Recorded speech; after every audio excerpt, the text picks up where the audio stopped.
사랑하는 서문교회 성도 여러분, 샬롬.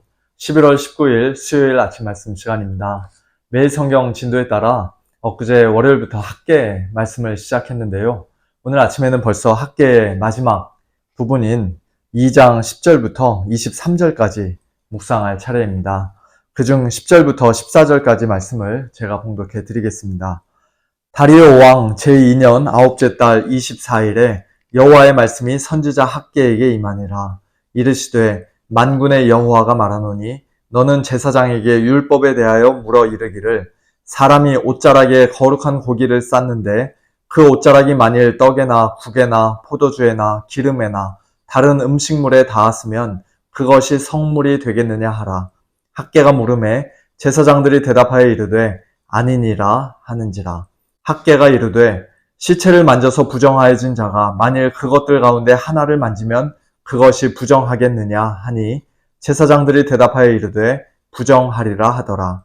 이에 학계가 대답하여 이르되 여호와의 말씀에 내 앞에서 이 백성이 그러하고 이 나라가 그러하고 그들의 손의 모든 일도 그러하고 그들이 거기에서 드리는 것도 부정하니라. 아멘.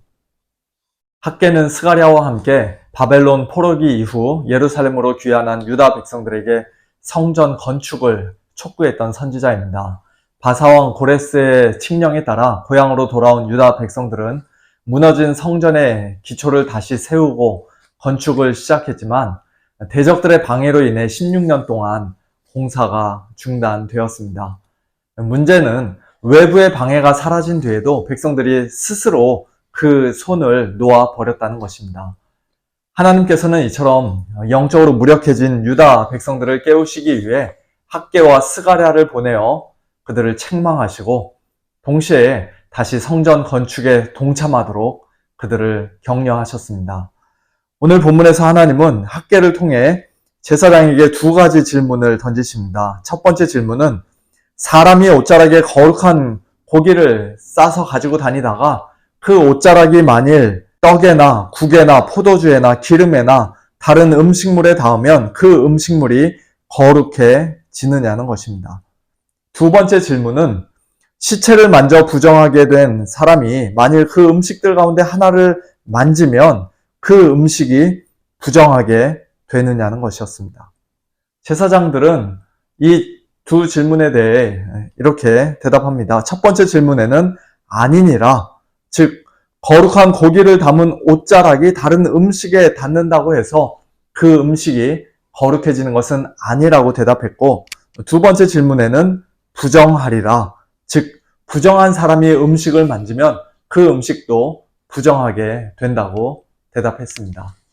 이것은 레위기의 정결법을 조금이라도 아는 사람이라면 즉시 이해할 수 있는 매우 기본적인 원리였습니다.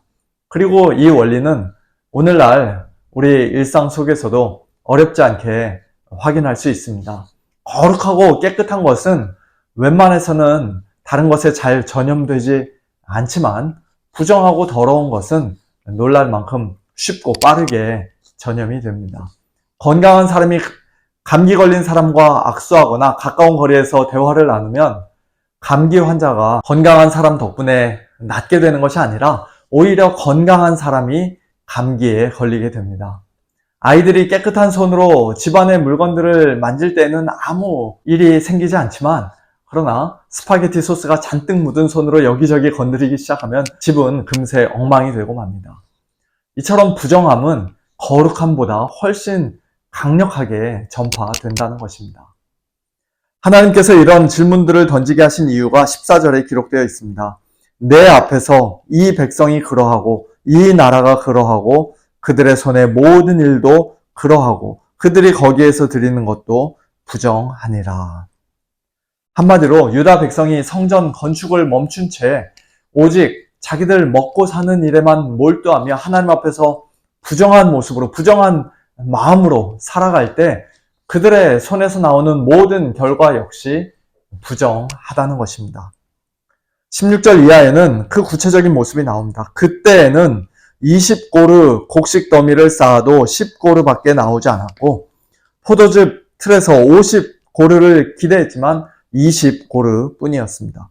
곡식 종자가 있던 창고는 텅 비었고 포도나무, 무화과나무, 석류나무, 감람나무는 열매를 맺지 못했습니다. 이 모든 것은 하나님께서 흉년과 깐부기 재앙과 우박으로 그들을 치셨기 때문입니다. 그럼에도 불구하고 백성들은 하나님께 돌이키지 않았고 회개하지도 않았습니다. 그러나 이제는 상황이 달라졌습니다. 백성들이 학개 선지자를 통해 들려주시는 하나님의 말씀에 순종하여 다시 성전을 건축하기 시작한 것입니다. 그래서 하나님께서는 그들에게 기억하라고 말씀하십니다. 15절, 이제 원하건대 너희는 오늘부터 이전 곧 여호와의 전에 돌 위에 놓이지 아니하였던 때를 기억하라. 또 18절에서도 너희는 오늘 이전을 기억하라. 아홉째 달 24일 곧 여호와의 성전 지대를 쌓던 날부터 기억하여 보라고 말씀하십니다. 이것은 과거의 불순종을 되새기며 다시는 그 길을 걷지 말라는 경고일 뿐만 아니라 동시에 앞으로 하나님께서 행하실 은혜의 역사를 기대하며 기억하라는 초대입니다. 여기서 말하는 아홉째 달 24일은 학개가 이 말씀을 전하고 있는 바로 그날입니다. 하나님께서는 그 날을 새로운 출발점으로 삼아 회개와 순종의 날, 은혜와 회복의 날로 기억하라고 명하신 것입니다. 비록 성전 건축은 아직 완공되지 않았지만 하나님은 그들이 하나님께로 돌이켜 순종하기 시작한 바로 그날부터, 즉 오늘부터 내가 너희에게 복을 주겠다고 약속하셨습니다. 그 복은 단순히 이 땅에서 풍요롭고 평안하게 사는 겨우 그 정도의 복이 아니라 21절 이하의 말씀처럼 하나님께서 장차 하늘과 땅을 진동시키시고 여러 왕국들의 보좌를 엎으시며 여러 나라의 세력을 멸하시는 것입니다. 그 병거들과 그 탄자들도 엎드려 뜨리시는 것입니다. 그리고 23절 말씀처럼 친히 택하신 스알디엘의 아들 스룹바벨을 그 날에 세우시고 그를 인장으로 삼으시는 것입니다. 그것이 바로 그들에게 주겠다고 하나님께서 약속하신 복의 내용입니다.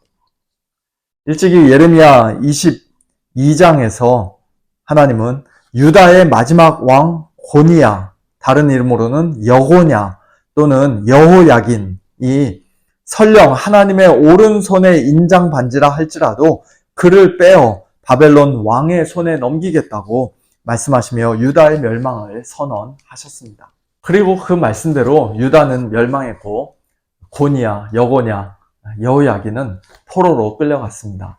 그런데 오늘 본문에서는 그 인장 반지를 다시 스룹바벨의 손에 띄우시는 것처럼 말씀하심으로써 하나님께서 다시 다윗 언약을 회복시키시고 스룹바벨을 통해 장차 하늘과 땅을 진동시키시며 대적들을 물리치실 그런 놀라운 구원의 역사를 이루시겠다고 약속하신 것입니다. 우리는 이 모든 약속이 다윗의 자손이요 여고냐와 고냐와 여호야긴과 또 스룹바벨의 후손으로 이 땅에 오신 예수 그리스도 안에서 온전히 성취되었음을 잘 알고 있습니다. 아무 죄 없으신 예수님께서 마치 고니야처럼 율법의 저주를 받고 하나님께 버림받으심으로써 동시에 스룹바벨처럼 다시 세움을 입고 하나님의 참된 인장 반지로 존귀 여김을 받으심으로써 하나님은 우리 죄인들에게 가장 크고 놀라운 구원의 복을 주셨습니다. 허물과 죄로 죽어 있었고 철저히 부정한 자였던 우리를 하나님은 예수 그리스도의 보혈과 성령의 능력으로 깨끗이 씻으시고 다시 살려주셨습니다. 원래는 우리가 손으로 만지는 것마다 우리가 행하는 일마다 부정할 수밖에 없었지만 이제는 하나님을 기쁘시게 해드리는 거룩한 백성이 되었고 하나님께서 친히 거하시는 거룩한 성전이 되었습니다. 그러므로 회개하고 복음을 믿는 자들, 곧 예수님을 참되게 믿는 성도들은 오늘부터는 내가 너희에게 복을 주리라 하는 하나님의 이 약속의 말씀이 바로 우리에게 주시는 말씀임을 확신할 수 있습니다. 왜냐하면 하나님께서 우리에게 주시는 진정한 복, 곧 그리스도 안에서 하늘에 속한 모든 신령한 복은 이미 창세 전에 우리가 그리스도 안에서 택함을 받았을 때부터 시작되었기 때문입니다. 신실하신 하나님은 시작하신 일을 반드시 끝까지 이루시는 분이십니다. 또한 예수님께서 십자가에서 죽으실 때 하늘이 캄캄해지고 땅이 흔들렸으며 또 예수님이 부활하실 때에도 지진이 나는 등 이미 하늘과 땅을 진동시키심으로써 구속의 결정적인 사건을 이루신 하나님께서는 예수님을 믿는 우리에게 다시는 흔들리지 않는 나라, 진동하지 않는 나라, 곧 영원한 하나님의 나라를 선물로 주셨습니다.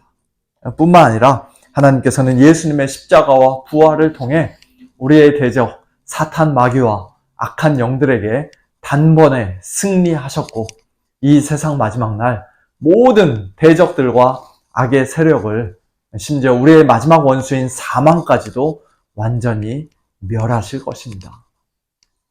이와 같은 놀라운 구원의 복을 받은 저와 여러분은 그렇다면 이제 이 땅에서 어떻게 살아가야 하겠습니까?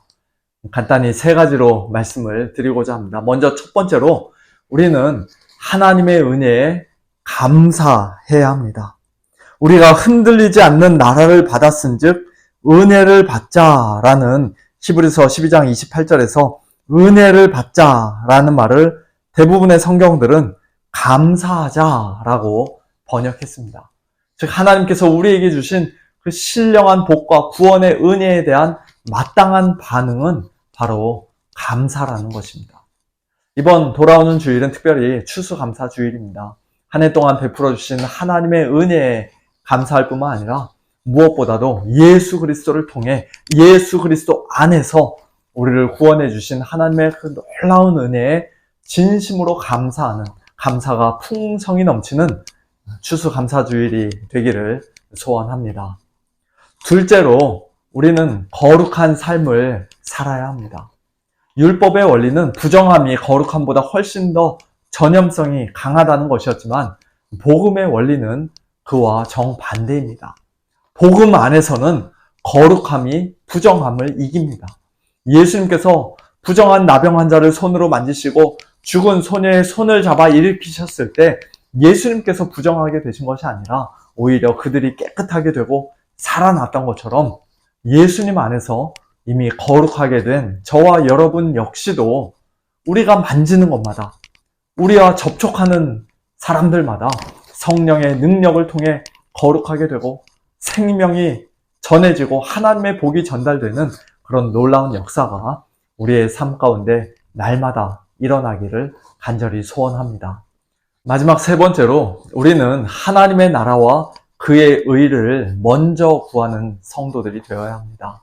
이 땅에서 그저 우리 자신의 안위와 행복에만 몰두하는 자들이 아니라 주님의 몸된 교회가 든든히 세워지는 일을 위해 하나님의 나라와 예수 그리스도의 복음이 땅끝까지 확장되고 전파되는 일을 위해 기도하고 헌신하는 자들이 되어야 합니다. 주의 일에 열심을 내고 먹든지 마시든지 무엇을 하든지 다 하나님의 영광을 위하여 하는 삶, 그것이 바로 구원받은 우리 성도들의 마땅한 삶이며 하나님을 가장 기쁘시게 해드리는 삶인 줄로 믿습니다. 오늘도 감사함으로, 거룩함으로, 그리고 주의 일에 대한 열심과 헌신으로 하나님께 영광 올려드리는 복된 저와 여러분, 우리 모두가 될 수 있기를 예수님의 이름으로 축원합니다. 함께 기도하겠습니다. 하나님 아버지 감사합니다. 옛날 유다 백성들이 하나님의 성전을 건축하기 시작했을 때 오늘부터는 내가 너희에게 복을 주리라 약속하시며 하나님께서 기뻐하셨는데 그들에게 주셨던 그 복과는 비교도 할 수 없는 가장 크고 놀라운 복을 참된 성전이신 예수님 안에서 스룹바벨의 인장 반주와도 같은 예수님 안에서 저희에게 이미 허락해 주셨음을 저희들 믿습니다. 하나님 아버지 그 놀라운 구원의 복에 대한 감사가 저희들의 마음 가운데 날마다 끊이지 않고 풍성이 넘쳐나도록 축복하여 주시옵소서. 또한 그리스도 안에서 저희들을 이미 거룩한 자들로 삼으시고 하나님의 거룩한 성전 삼아 주셨사오니 하나님 아버지 먼저 저희 자신을 하나님께 늘 거룩한 산 제물로 올려드리는 저희들 되게 하여 주시고, 또한 저희들의 모든 삶을 통하여 주위 사람들에게 하나님의 거룩함이 흘러 들어가는, 전달되어지는 그와 같은 복의 통로로 저희들을 사용하여 주시옵소서. 저희 자신의 행복과 유익만을 위하여 사는 자들 되지 않게 하여 주시고, 먼저 하나님의 나라와 그 의를 구하며 먹든지 마시든지 무엇을 하든지 다 하나님의 영광을 위하여 사는 그와 같은 자들 되기를 원하오니, 하나님의 일에, 주님의 일에 더욱더 열심을 내고 또 기쁨으로 헌신하는 저희 모두 될 수 있도록 은혜를 베풀어 주시옵소서. 오늘도 사랑하는 우리 서문의 성도님들, 이 귀한 믿음 가지고 하나님을 기쁘시게 해드리며 하나님께 영광 올려드릴 수 있도록 하나님 동행하여 주시고, 믿음 위에 믿음 더하여 주시고, 또 성령의 충만함으로 함께하여 주시옵소서. 감사드리며 예수님의 이름으로 기도하옵나이다. 아멘. 성도님들, 오늘도 하나님과 동행하시며 하나님을 기쁘시게 해드리는 복된 하루 사시기를 바랍니다. 저녁에 찬양과 기도의 밤 때 뵙도록 하겠습니다. 샬롬.